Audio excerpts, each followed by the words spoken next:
Namaste, Rajani here again. I'm sharing some more hors d'oeuvres like snacks for little kids for you. I know everybody has squash in their garden. I have a little snack that or hors d'oeuvre that I make it with the zucchini or the pumpkin blossoms. And especially when you have too many zucchinis, you can just use the flour. So get the flowers, squash or zucchini flower from your garden, and then rinse it off. Make sure there is no bug inside, and then make sure you take this part out and also the outside. And a lot of flower blossoms have a really good nutrient, vitamins and minerals, and fiber also. So it's something easy. And then I happen to have a portobello mushroom too. Portobello mushroom also, and I'm making some mushroom also. So for that, you need a batter, of course. So I use two eggs and medium eggs, two medium eggs, and then I got a little cell there, and then 2 tablespoons of biscuit mix, and then 2 tablespoons of Parmesan cheese, grated Parmesan cheese. It's a 1/3 less fat, and the Italian kind has a lot of benefits also. And that's that. You mix it good like that.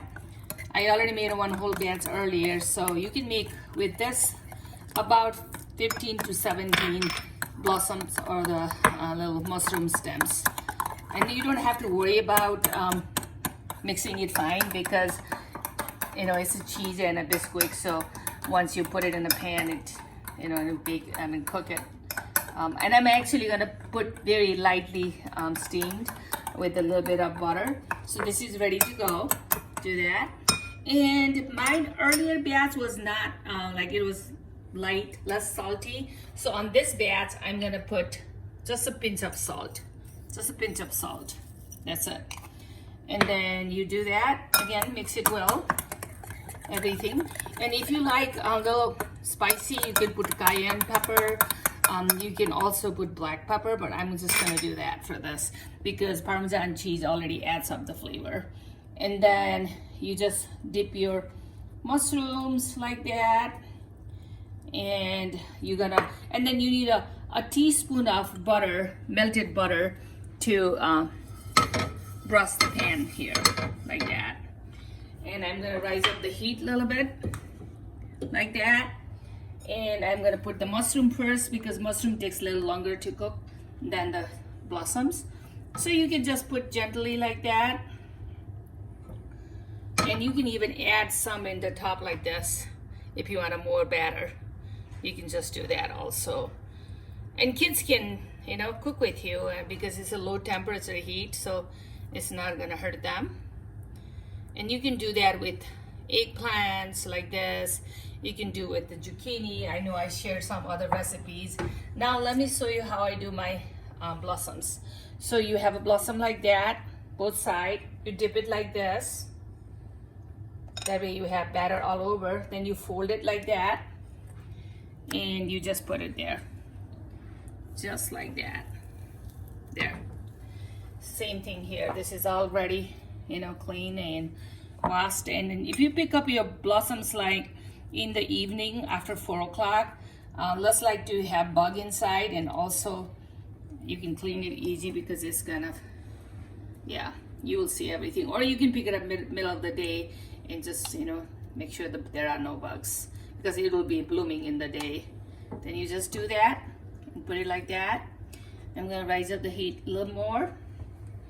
And if you have small like this, you can just do that and use a couple of them at a time. I'm gonna use this all through, actually, let's do 2.5 like that. And you can teach your little kids to do it too. And again, I already said that a lot of flower blossoms and flowers have a lot of nutrient if you can eat it. And this is one of them. Squash blossoms are the one that you can eat it. This is again my mushroom. Yep. and you do it about 5 minutes each side. I would say together 5 minutes, 2.5 minutes. See, that's how it looks. And you flip this side too. That's how it looks. And you can make your own dip using soy sauce, and or I have shared with you many dips in other recipes that you can use that, any dip. This tastes actually good without any dip by itself. You flip it like that. There you go. 2 minutes on each side and you're done. This is my end product right here. It's nice to eat right away. This tastes better when you cook it and eat it right away. And it's so fast and easy and very simple ingredients. Hope you liked all my recipes I've been sharing on YouTube. Enjoy, share, subscribe. Thank you for watching.